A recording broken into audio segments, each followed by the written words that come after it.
Сәлеметсіздер ме? Біз суреттегі көйлекті пішіп тігіп үйренеміз. Бірінші сызбадан өлшемін есептеп алайық. Менің жалпы көйлегімнің ұзындығы 130 см болып тұр. Ол өзіңіздің қалауыңызша болады. Көйлегіңіздің ұзындығы. Мына аралық, осы кофтасы менде 65 см болып тұр. 65 см, оны мына үстіне астына 1-1 см-ден есептегенде 67 қылып пішеміз мына бөлікті. Енді осы көйлектің ұзындығынан мына 65 см-ді алып тастаймыз.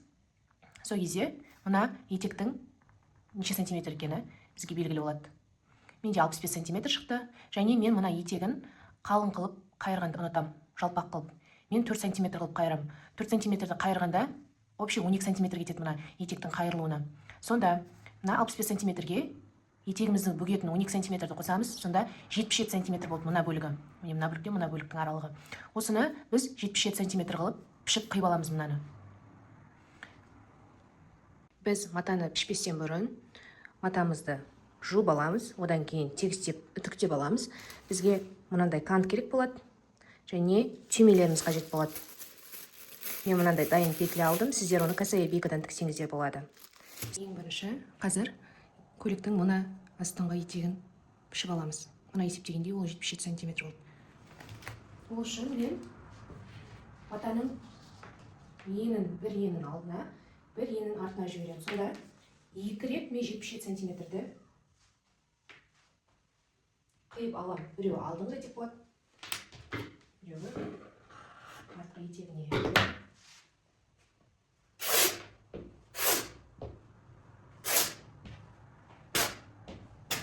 Мінекей, матаның бір ені алдына.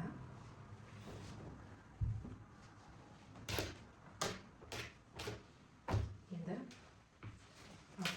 артқы етекті қиып аламыз. Тағы бір 77 см-ді қиып аламыз.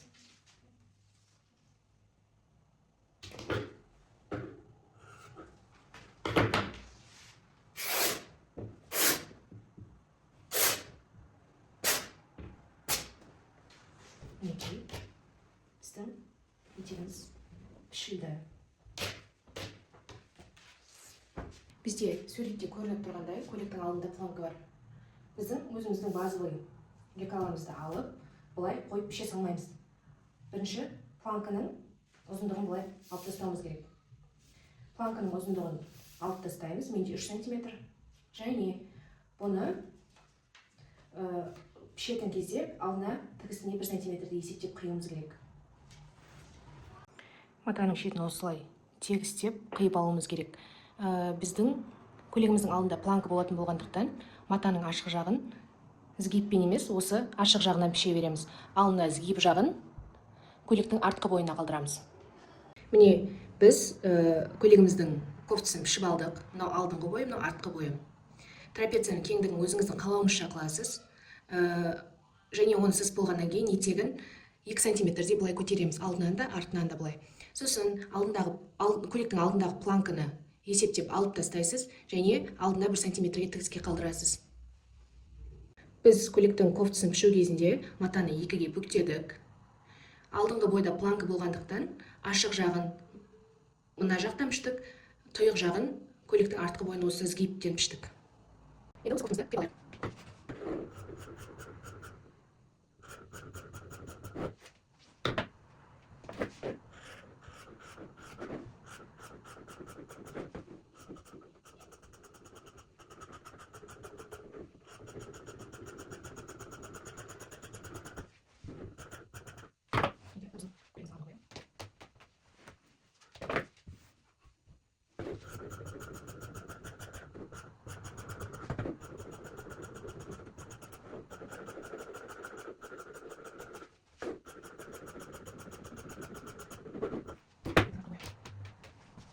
Матадан ременді пішіп алғым келіп тұр. Менің ременімнің ұзындығы 6 см.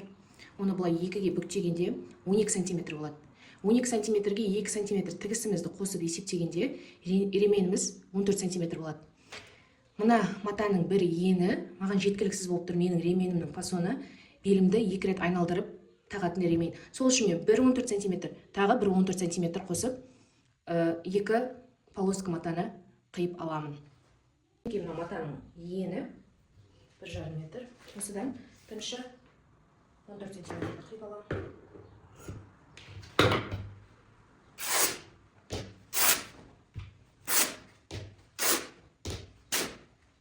Тағы бір 14 сантиметрді қиып аламын.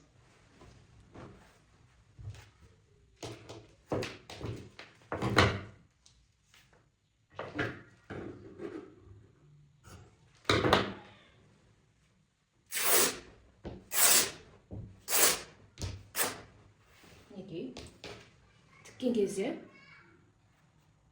осындай болады. Енді біз манжетті пішу үшін білегімізді өлшеп аламыз. 17 сантиметр. 18 деп ала берейік. 18, сосын тігісіне 2 сантиметр қосқанда общий 20 сантиметр болады. Общий 20 сантиметр болады.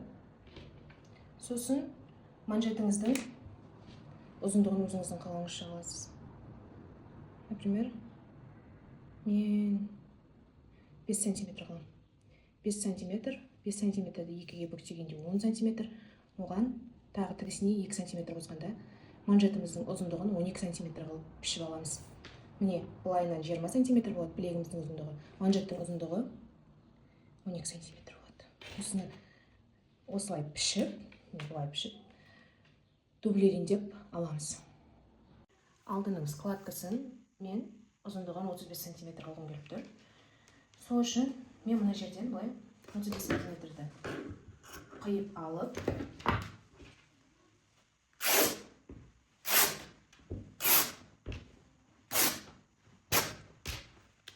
міне былай 35 сантиметр матаны қиып алдым. Оған бірінші өзім складкілерін тігіп дайындап алып, сосын барып қиып аламын. Қандай формат жеңді пішу үшін міне матаны бері бүктейміз. Одан кейін тағы былай екінші рет бүктейміз. Сонда осылай шығады. Екі жеңді қатарынан пішініп тұрмыз біз.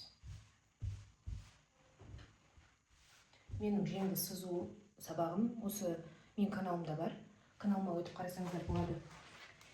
Енді мен жеңді жоғары жағын складкасын көптеу қыламын. Сосын жеңді кең боз болып тұратын жең пішкім келіп тұр. Енді бірінші 9 сантиметр, одан кейін 14 сантиметр, 9 сантиметрден былай қарай 11 сантиметр жүргіземіз. Мына 14 сантиметрден өзіміздің охват рукавамызды аламыз. Мен охват рукавам 30-ды 2-ге бөлгенде 15, 20, мен 21 қылып ала берейін. Кейін болып тұрған қалайым. Кеңгендер жасу берем.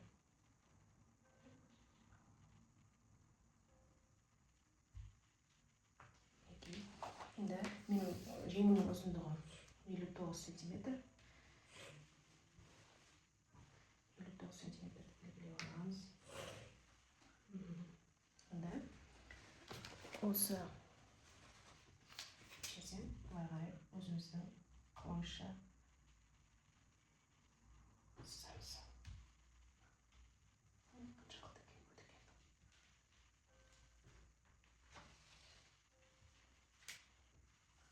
Жеңін ішінен көтеріп жіберсек болады. Жемізді қилайын.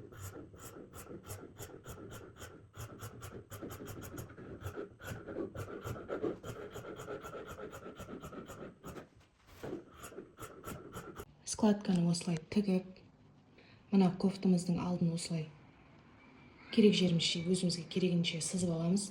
Сызған кезде тігіске 1 сантиметр қосуымыз керек. Мына дайын сызыққа 1 сантиметр қосып құюымыз керек. Себебі мына 1 сантиметр тігіске кетеді. Сонда дайын күйінде мына жағы қалады.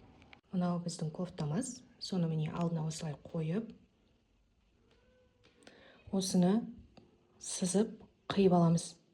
Енді кофтамызды қиған кезде керісінше мына сызықтан бері қарай 1 сантиметр қиып алуымыз керек. Себебі мына жағындағы 1 сантиметр, мына екеуі тігіске кетеді былай. Мінекей осылай болады. Енді кантты тігеміз, сосын біріктіреміз. Мінекей осылай кантымызды тігіп аламыз. оған мынандай жарты лапкамен тігеміз. Енді осыны біздің кофтаға орналастырамыз. Оверлоктап аламыз. Осылай складкаға кантты тігіп, оны оверлоктап, одан кейін мына кофтаға қосамыз. Сосын мына планкілерін қосамыз.